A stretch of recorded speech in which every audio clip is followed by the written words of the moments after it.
All right. Let me just go to...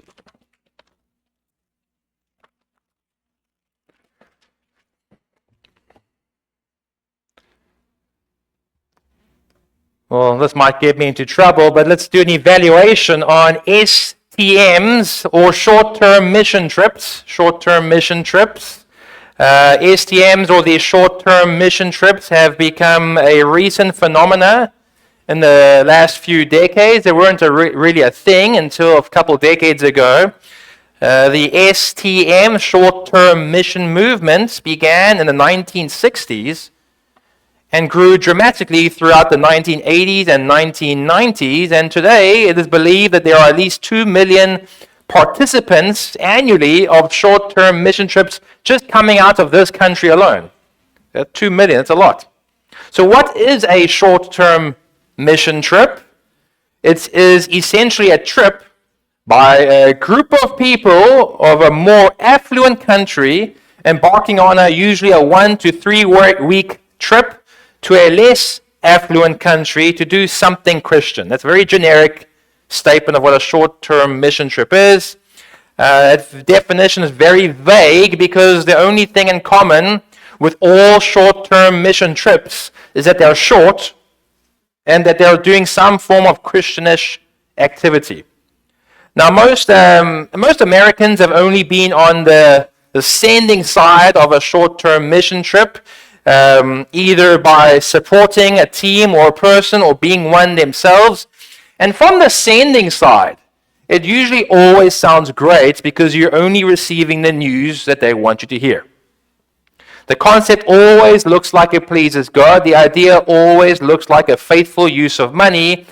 However, having been on the sending and the receiving side of short-term mission trips, I might have a different perspective of many, not all short-term mission trips will be like this, but many of them have a different perspective, because the problem with most, not all, STMs is that at the heart of it, there are many selfish motives and decisions that guide the journey. Just think about the following decisions that most senders make when it comes to short-term mission trips. First, most senders, they decide when they will come, not when it's most useful to the field or the missionary or the mission. Most short-term mission trips conveniently take place when it's the easiest for the sending team to go, usually their summer holidays. However, just because that time is convenient for you, the sender, doesn't make it convenient for the receiving people. And yet, that's the only time they will come. Imagine telling that to someone. Imagine telling someone who needs your help that the only time I will come is when at one specific time. And if you are not available at that time, I will not help you. I'll help someone else instead. Being in the southern hemisphere, the seasons are the opposite. So we would have short-term mission trips come and want to do summer things in the winter. Winter was not the best time for work. The best time for our work would have been December, which is our summer, yet no one wanted to come for that. It's Christmas time for the senders, and no one can sacrifice that time. And so the reality is the American summer is probably also the main time of sending, because that's when most students are available. But does the mission really need students? 18, 16-year-olds, 20-year-olds. Does the mission really need those people? Second, most senders send the bottom of the barrel on the trip rather than the cream of the crop. In other words, most mission trips, not all, but most of them are filled with unexperienced, unskilled, untheological team members who, instead of supporting the mission and lifting up the missionary, end up doing the opposite. End up doing damage to the mission and becoming a burden on the missionary just because they want the thrill of the journey. One author writes, "The purpose of the trip is to assist the missionary on the field. It is not a church-sponsored life experience opportunity for sheltered teens. When a team consists of those who overestimate their abilities, those who are bored, those who want free travel, and those who are looking for a spiritual hit, the missionary is not helped, he is burdened." I've been on the receiving end of a group of people who came to our church to fix the church roof, and they did a terrible job because they were all teenagers. And we were grateful for the help, but we end up having to refix it and spend more money fixing the damage that was caused because they were not capable of doing the job. They never sent carpenters or experts. They just sent random people who thought they could do it. However, missionaries know that if they just asked for the money, they would not get it. They wouldn't get it.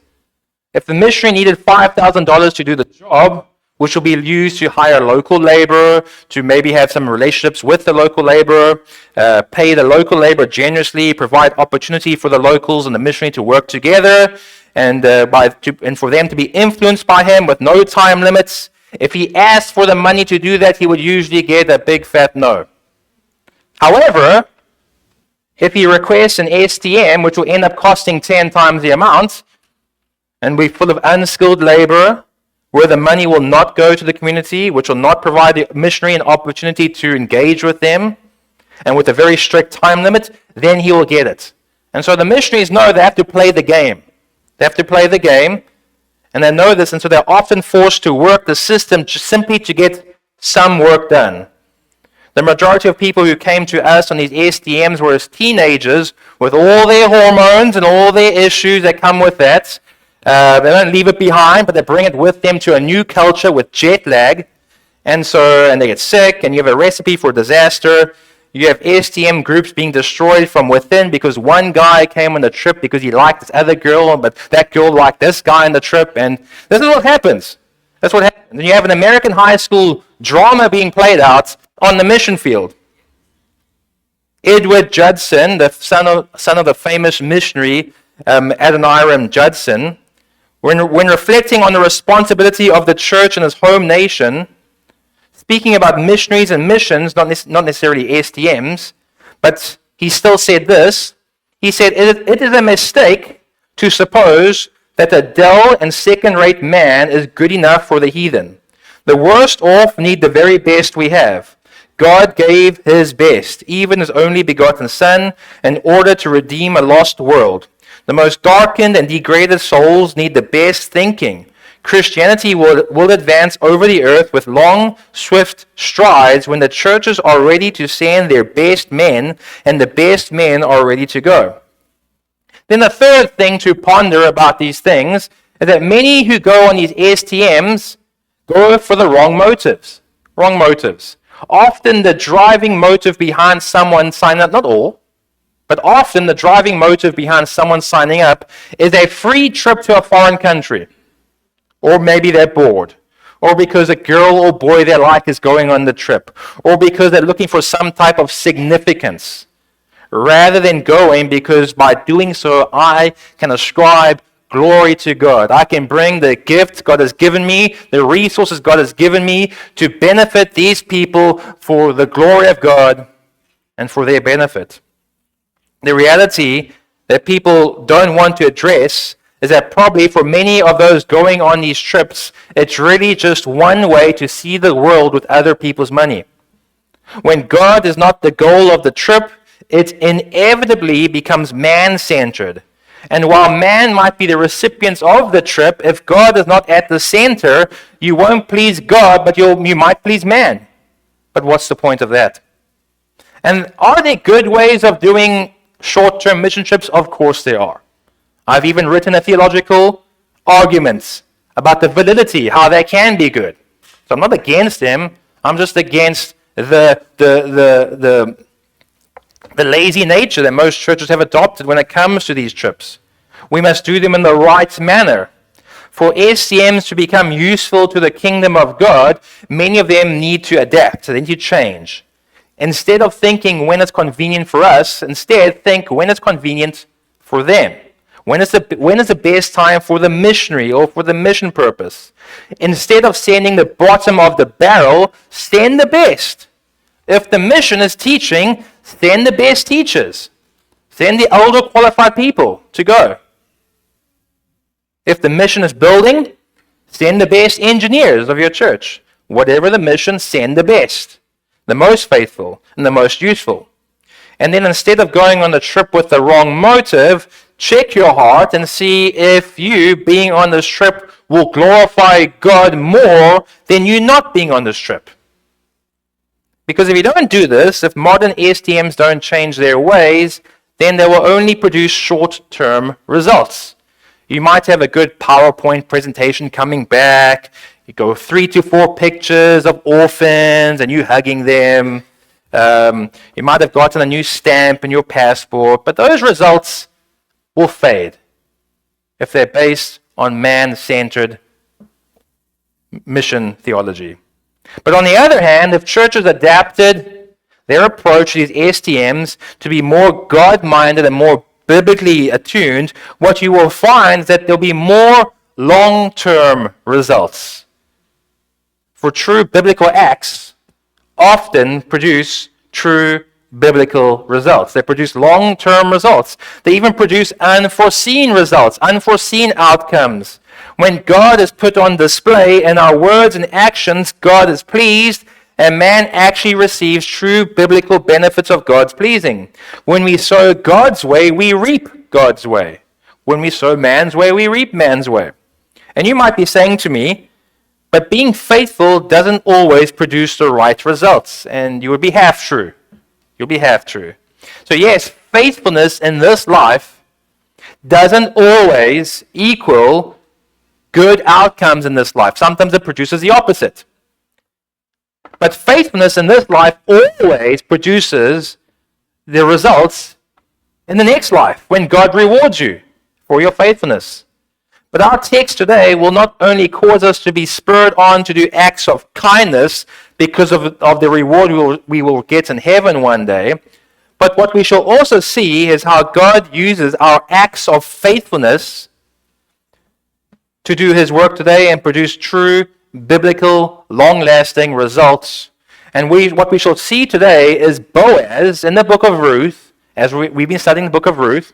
We will see how Boaz's true act of kindness, which we looked at last week, didn't merely produce short-term results, but because it was biblical kindness, what we shall see are some long-term results that Boaz maybe he did not expect or foresee. So if you will, you can turn with me to Ruth chapter 2. We're in verses 15 to 23 today. Ruth chapter 2, 15 to 23. And let me give you a recap where we're at. So Ruth and Naomi, they're in Bethlehem. They're in Bethlehem, and shortly after being there, Ruth decided to make a decision to go and find food. She was going to go to the nearby farms to glean from them. It was the beginning of the harvest season, and Israelite law was that the farmers should let the poor, the foreign widows, the orphans, those type of people, the destitute of the land, the law required the farmers to not glean everything in their field, but whatever fell or was at the sides to leave for the destitute. People like Ruth. She was a poor, foreign widow.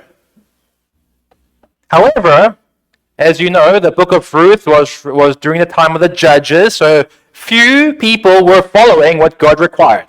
So it wouldn't be safe to jump into any farm being a poor foreign widow.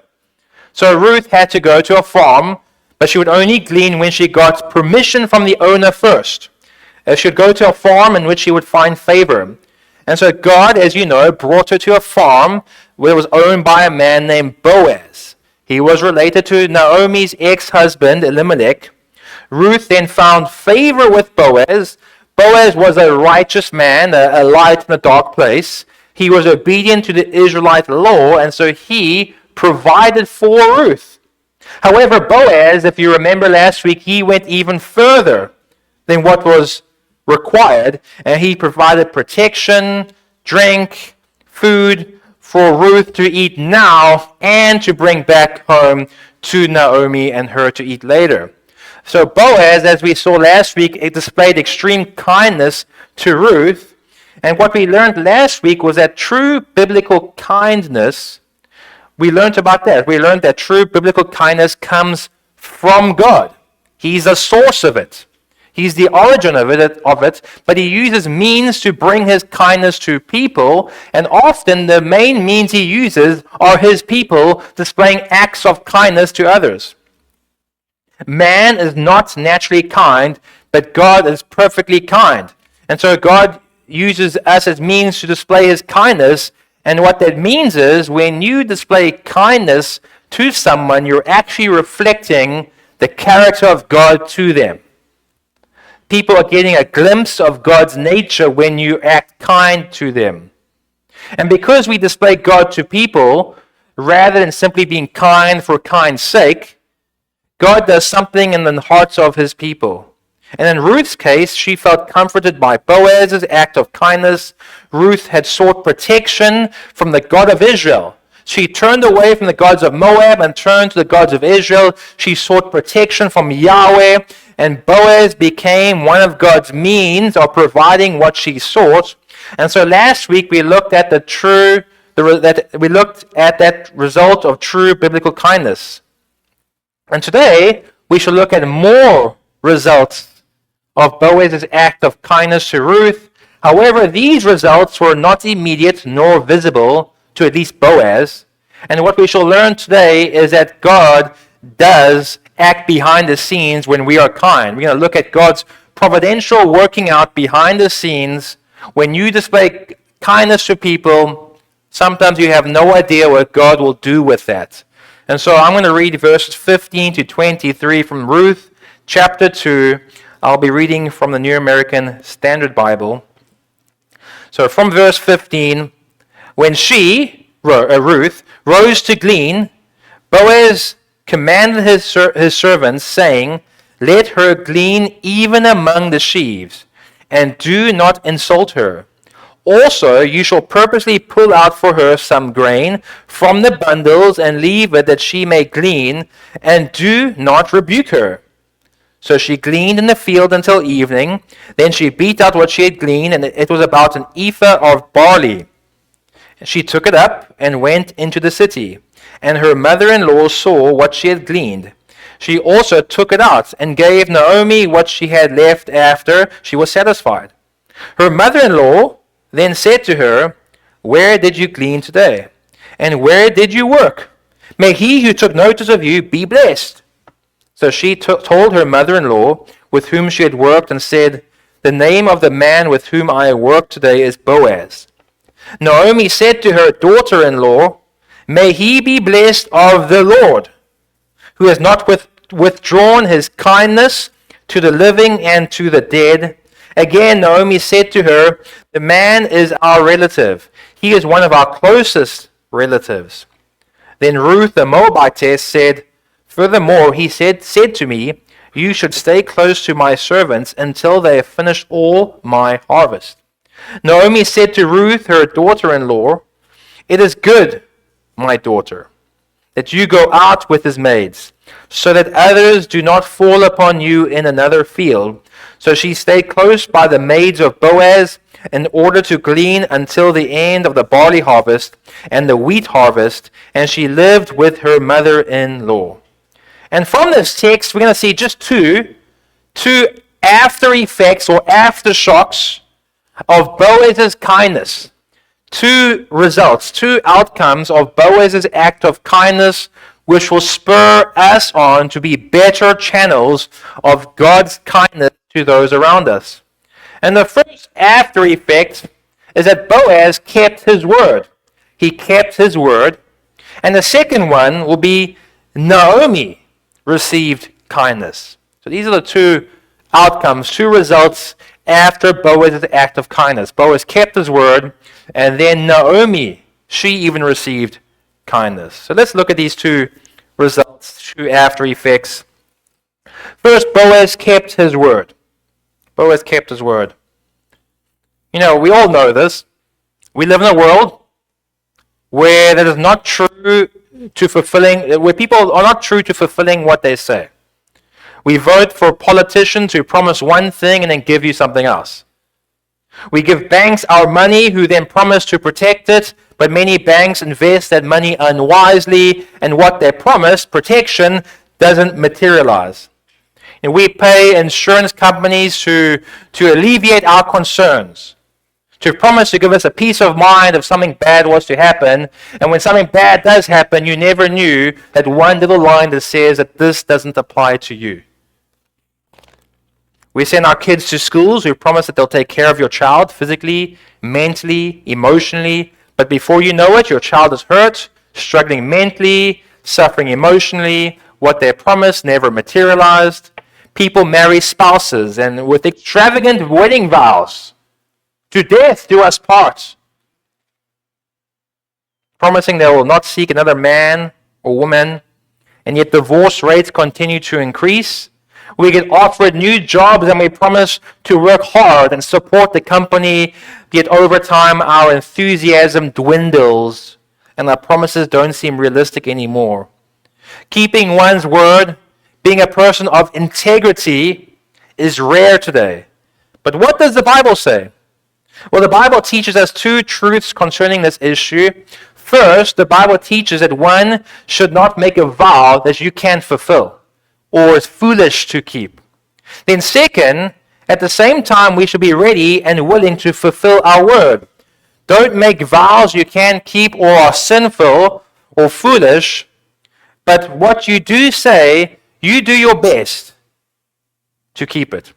That's the right and holy thing to do, to fulfill your word. Fulfill your word. It's simply reflecting God again, because God always fulfills his word. And so in the midst of a world that doesn't do this, it's a breath of fresh air to read about Boaz fulfilling his word. Boaz had promised Ruth that she would be allowed to glean from his fields, and none of his servants, none of his workers will harm her, that she shall have access to take whatever she wanted. But now words are cheap. It's easy to say things when other people are listening. That's what politicians do. They'll say things when other people are listening, but when it comes to actually doing it, they'll try their very hardest for you to not know that.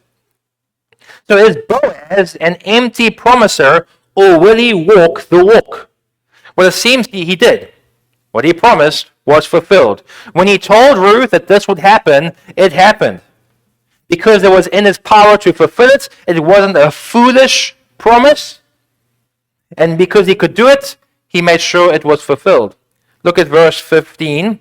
When she rose to glean, Boaz commanded his servants, saying, "Let her glean even among the sheaves, and do not insult her." So Ruth, she had just eaten with Boaz and his servants, but now was the time to do what she came here to do. She didn't come here to eat now, because she'll be hungry later, and Naomi's also hungry. She came to glean from the harvest.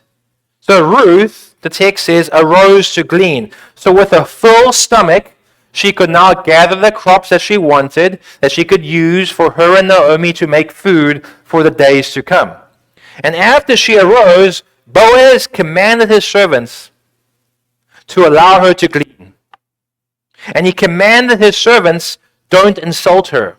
I know she's a Moabite. I know she's a widow. I know she's easy pickings. Don't insult her. The word command refers to an instruction from a superior to an inferior. And Boaz instructed his servants by his authority as the owner of the farm to allow her to glean and not insult her. No one was to stop Ruth. No one. No one was to say anything bad to her, even though she was an enemy of Israel, a Moabite, a traditional enemy of Israel, a Moabite. Do not shame her. Do not humiliate her. Do not joke about her. Don't treat her differently. This is coming from me, the owner, with the authority. But not only shall you allow her to glean, and not only shall you not insult her, my servants, but also verse 16, also you, speaking to her servants, shall purposely pull out for her some grain from the bundles, and leave it that she may glean, and do not rebuke her. Not only will you allow her to glean, which the Israelite law required, but you, servants, will be helping her. You shall pull out the grain for her. Normally the poor, the widows, would have to go and find it themselves. But for Ruth, the harvesters were commanded as part of their job to help this lady. They were to pull the stalks from the bundles they harvested and to leave them for her to pick without any effort. Ruth did not have to cut anything. She did not have to pull anything. She didn't even have to find anything. It would all be done for her by the workers of Boaz. And again, workers, don't rebuke her. Don't rebuke her. The Hebrew grammar here is a permanent negation. It's never. Never rebuke her. Not even once. Don't you dare rebuke her. While the word for insult refers to being humiliated, shamed, or disgraced, this word refers to being harassed verbally or rebuked. I do not want to hear one word of complaint, one word of derision at this lady. If I hear once, there'll be trouble. Basically, everything Boaz promised, he did. He did everything he could to make sure his word was fulfilled. Yes, sometimes things are out of our hands, but he had the power to try and do everything he could to make sure what he said would happen. He promised gleanings for Ruth, which meant he would do everything in his power to ensure she gets some. And not only that, he's going to make it very easy for her. She has been here all day, sitting here waiting for me to get permission. I will make it up for her. My workers won't harm her, and they shall do the work for her. And what Boaz commanded happened. Look at verse 17. So she gleaned in the field until evening. Then she beat out what she had gleaned, and it was about an ephah of barley. So here's the promise materialized. Ruth was able to glean in the field until the evening. And nothing bad happened to her. She gleaned in the field for the rest of the day, and after she had enough, she beat out what she had gleaned, and what the beating did was it separated the husks from the kernels to reduce the load to carry home. I mean, she's not, I'm assuming not a very strong person. Maybe she's a bit strong, but she had to carry the stuff home, so she beats it to make it a bit lighter. Basically, she had so much barley that she had to make sure that she wasn't going to carry any unnecessary baggage. For the author of Ruth writes that she had about an ephah of barley, which is about 29 pounds of barley, or if you're using very scientific measurements, it's about 13.15 kilograms. The idea of this verse is simply to highlight Boaz's generosity. To put this in perspective, during the Babylonian period, the ration of a male worker rarely exceeded 1 to 2 pounds per day.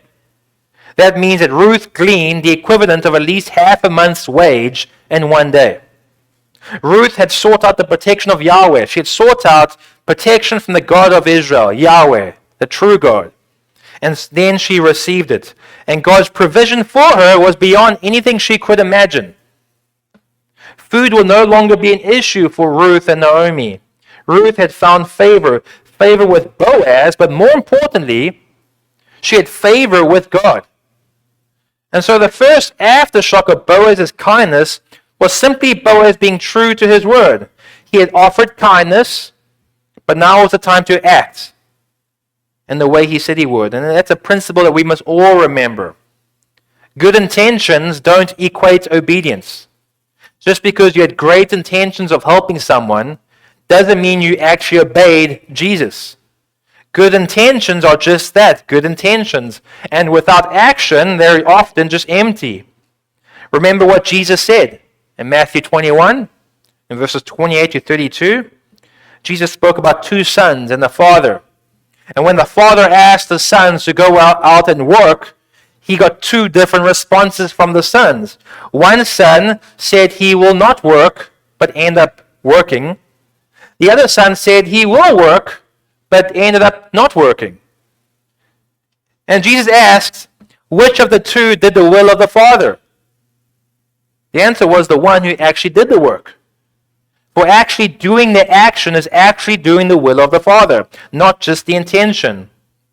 Now, we might scoff when a politician promises something to end hunger, or when a Miss Universe wants to end, or have world peace, or whatever it is. But how many times have we had good intentions to show kindness to people and it never materialized? In fact, it might even be worse. In fact, it is worse to promise something and not do it than to say nothing. It is worse to say you will do something and then not do it, and not do it, than to say nothing at all. In James 5 verse 4, James rebukes the certain rich people of his day who were not paying the laborers that were working for them. Obviously, there was a promise. Do the work, you get paid, and these certain laborers were withholding, these employers were withholding the pay of the laborers. And James warns those employers of that day that the laborers' outcry has reached the ears of the Lord of Sabaoth, the Lord of hosts. Additionally, not fulfilling your word brings skepticism on your future word. The boy who cried wolf. Not fulfilling your word reveals that you don't mean what you say. And most important, not fulfilling your word, not fulfilling your words of kindness, do not fulfill God's purpose in us of being his vehicles, his means, his channels of kindness. For remember that we learned that we show kindness to show other people a glimpse of God's kindness, a snapshot of God's character. And so when we don't, we're not displaying a very good snapshot or character of the God we serve. It certainly doesn't reveal God to others, because God is the one who always fulfills his word. In Psalm 33 verse 4, we're told, "For the word of the Lord, the word of Yahweh, is upright, and all his work is done in faithfulness." All of it, faithful. God is faithful to what he says. And when we are not, when we promise to do one thing and then not do it, or do another, if we say that we are a Christian, what we do is that we give a snapshot to people of our God that's not true. We give a snapshot to people that our God is unfaithful. That's not true. As the Apostle John said in 1 John 3:18, "Little children, let us not love with word or with tongue, but in deed and truth." Don't just say you will do something, but say it and do it. And Boaz was a great example of saying something and doing it. Not only must we seek to perform acts of true biblical kindness, but we must do more than say to others we can do it. We must fulfill our word. And that's the first after effect, or the outcome of Boaz's act of kindness. He kept his word. But there's something else that Boaz could not have definitely foreseen. Another after effect of his kindness was that Naomi received kindness. So this is the second aftershock to Boaz's act of kindness, and that had a long-term result, and that was Boaz's act of kindness to one person, Ruth, ended up also being an act of kindness to Naomi. Naomi was back at home, probably waiting for Ruth to come back with a snack, something to eat. She probably expected maybe a few gleanings here and there, and then she would have to start the preparations to turn the crops into something edible. But look at verse 18. She took it up and went into the city, and her mother-in-law saw what she had gleaned. She also took it out and gave Naomi what she had left after she was satisfied. So Ruth had two things to carry. There were two things she was carrying. She had the extra food from the meal she had with Boaz and his workers, and she had the ephah of barley that she gleaned in the field for future food. Tough lady to walk back with all that load, but she left the farm with all this produce and food and went back to Bethlehem to her mother-in-law. And you can imagine what Naomi must have thought when she saw Ruth with all this food. Not with a handful of crops, but with like a basket full of crops and food to eat right now. Then look at verse 19. Her mother-in-law then said to her, "Where did you glean today? Where did you glean today? And where did you work? Where were you? May he who took notice of you be blessed." Naomi was obviously surprised about the amount of food that was coming her way, which is why she asks these two questions. Well, where did you glean? Where did you work? She probably thought she gleaned on one farm and worked on another. That's how she got this much food. You can't get it from one place. But before Ruth can respond, she says, "May he who took notice of you be blessed." Naomi, probably exuberant at what Ruth brought back, she burst into a praise of blessing faster than a Disney musical. Whoever provided you with these gleanings and that job, may he be blessed. And what is interesting here is that this is the first real positive thing that Naomi has actually said in our book. The lady who changed her name to Mara or bitterness suddenly became Naomi or pleasantness. Here's the first ray of hope from this bitter lady that we have seen in this widow. Boaz's act of kindness went through Ruth to her and affected a bitter lady for the better. Let's see Ruth's reply. So she told her mother-in-law with whom she had worked and said, "The name of the man with whom I work today is Boaz." Naomi, it was this man, his name was Boaz. It's his farm where I gleaned. He was the one who gave me all this. And in reality, I didn't even do much. His workers did it all for me. And Boaz gave me a bunch of food as well. Now the text suggests that Ruth probably knew nothing of Boaz. She probably didn't know who this man was. All she knew that this was a kind farmer who went above and beyond what was required of him and provided Ruth with comfort through his kindness. But Naomi knew something more about Boaz than Ruth did. And she says in verse 20, Naomi said to her daughter-in-law, "May he be blessed of the Lord, who has not withdrawn his kindness to the living and to the dead." Again, Naomi said to her, "The man is our relative. He is one of our closest relatives."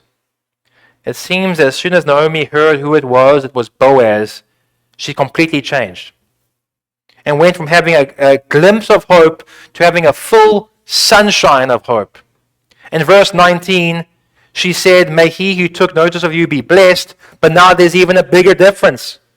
"May he be blessed of the Lord, of Yahweh, who has not withdrawn his kindness to the living and the dead." You see the difference. The difference is now that she has proclaimed God's covenant name in this blessing, Yahweh. This is the first time we see Naomi speaking kindly, speaking well of Yahweh, of God. That he actually is showing kindness to her. Throughout this book, we have seen Naomi being bitter at God, believing that all her issues have come from God, that God was mean to her. In Ruth 1, 8 and 9, Naomi spoke of God granting kindness to her daughters-in-law, but never spoke or asked God to grant kindness to her. In Ruth 1:13, Naomi told her daughters-in-law that the hand of the Lord had gone out against her. In Ruth 1:21, she told the ladies of Bethlehem that Yahweh made her empty, that he had witnessed against her, that he had afflicted her. But here she is for the first time in this book that she sees the truth, that God's good hand was upon her. Essentially, what we see Naomi is she's basically admitting, a little bit reluctantly, but at least initially, admitting she was wrong. She was wrong. She was wrong that God was just being mean to her. She realized that she was wrong in her perception of God. And it was this good news that Boaz, whom she said was one of her closest relatives, or literally a redeemer, we'll learn more about that later. But this kindness that was shown by Boaz to Ruth proved Naomi to be wrong. When she heard Boaz help Ruth, immediately she knew God's hand was upon her right now. That implies that Naomi knows a bit more than Ruth does at this point. And I'll address that in a moment. But there are a couple of implications from this verse. First, theologically, we notice that Naomi, like Boaz, understood that even though Boaz was being kind, Naomi also knew that the kindness that Boaz did to them was ultimately kindness from God. God was behind it all. God was the one who brought Ruth and Boaz together. This was God's act of kindness to her. For remember what we learned last week, when we display true biblical kindness to someone, they see a glimpse of the nature of God. And that's what Naomi saw. She saw a glimpse of God's kindness through Boaz's act of kindness. Even bitter Naomi, even her, she understood that all events, good and bad, come from and are orchestrated by the God of Israel, by Yahweh the Lord. Second, what we can learn from this, practically, we can be encouraged by the results of true biblical kindness. Naomi, a lady who was so bitter, she blamed God for everything. She even changed her identity, who she is. She was completely selfish. This same lady did a complete 180. She did a complete reversal of everything she believed about God because of an act of kindness done to her in Ruth. Boaz's act of kindness, because it came from God, it rocked her world, changed her whole way of thinking. It changed everything. Suddenly, we see hope in Naomi. Hope which was absent, was not there. Now it's starting to drip from her words. Then finally, and related to the second, and what we can learn from this text, is that sometimes we have no idea of what our acts of true biblical kindness end up doing. There's a domino effect that they can have, and often it is beyond our comprehension. Often we don't know what our true biblical acts of kindness end up doing, how God is using them to work all things for the good for those who love Him. When we follow God and show His nature to others, we have no idea what God will do with it. Whether it's kindness by word or action or both, we have no idea of the impact that God will use with it. It can reach thousands of unseen places. And again, when we sow God's way, we reap God's way. And because we serve a God who's divinely in control of everything, this is possible. And it should be an encouragement to you to continue to do God's will. That even though you might not see visible results, you might not see it, but you can still trust in God that by our obedience, God's at work somewhere, somehow, and we can trust in Him. We have no idea what God will do with our good works, but passages like this should encourage us to continue to do them, even if we don't see don't see visible results right now. For example, think about the chain reaction of acts that God can do when you, for example, support a student at seminary. We're supporting Michael and Catherine right now as they go to the Master Seminary, as they study there. Just think about what your act of money can do. Your bit of money enabled that student to stay at a seminary, train for ministry, get training for life. Your money helped train them and then provided an opportunity for him to get a pastoral position somewhere. He goes there and ministers to those people who are then equipped to minister to other people in their lives. And then maybe one of those people becomes a pastor in the future. And he does the whole cycle again. And that's just one example of what one act of true biblical kindness can do and what God can do with it. And you might never know it, but because we serve a good God who's in control of everything, it's entirely possible and entirely probable. And look at verse 21. Then Ruth, the Moabitess, said, "Furthermore, he said to me, you should stay close to my servants until they have finished all my harvest." So Ruth, the Moabitess, the author makes it clear to us that God is even doing this kind work through this Moabite, a traditional enemy of Israel. But Ruth continues by adding, not only did Boaz allow me to harvest today, but he has allowed me to be here and work with his servants until the end of the harvest season. So he has finished his harvest. Now, we didn't see Boaz directly say that, but the narrator, maybe it's Samuel who's the narrator, he lets us know in verse 23 that this was true. Because verse 23 says, "So she stayed close by the maids of Boaz in order to glean until the end of the barley harvest and the wheat harvest, and she lived with her mother-in-law." In other words, this wasn't just a one-time act of kindness, but a long-term one, until the end of the harvest season. And so Naomi concludes back in verse 22. She concludes with these words. Naomi said to Ruth, her daughter-in-law, "It is good, my daughter, that you go out with his maids, so that others do not fall upon you in another field." Naomi concludes by saying this is all good. This is good. What Boaz has given you is good. What God has done and given to you is good. It is good you can harvest with his maids, because not only will it provide us with food, but he will protect you. And I suspect, like I said earlier, Naomi knows something else here. She knows a bit more than she's revealing to Ruth right now. When Naomi told Ruth in verse 20 that Boaz was one of her closest relatives, or literally, the Hebrew text can say, this man is our Redeemer, it hints to us that Naomi is onto something. What is she onto? Why is Naomi emphasizing the fact that Boaz is a Redeemer? And we shall look at that a bit more in depth in a future sermon. But what this was, what a Redeemer was, or more specifically, if you've heard of the phrase a kinsman redeemer, it was an old Israelite custom whereby near relatives were responsible for the economic and personal well-being of other members of the clan or tribe. In Israelite practice, a redeemer or a kinsman redeemer, they had the responsibility of maintaining the integrity of the family and its name, including the property of the family, especially when near relatives were in distress. And Naomi's comment in verse 20 may have meant that she was confident that this virtuous, righteous man, Boaz, would take care of both of them. Because Boaz, being the near relative of the family, clan, or name, was responsible for the economic and personal well-being of the rest of the family.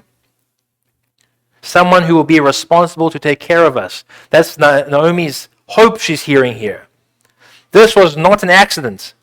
This was no coincidence. And Naomi knew that. She knew that this was from the hand of the Almighty. And she would make sure, as we will see in chapter 3 and 4, she would make sure that Boaz would become their redeemer.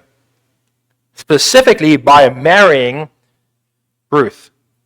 And so to conclude, what we saw today are two aftershocks or after effects of Boaz's kindness.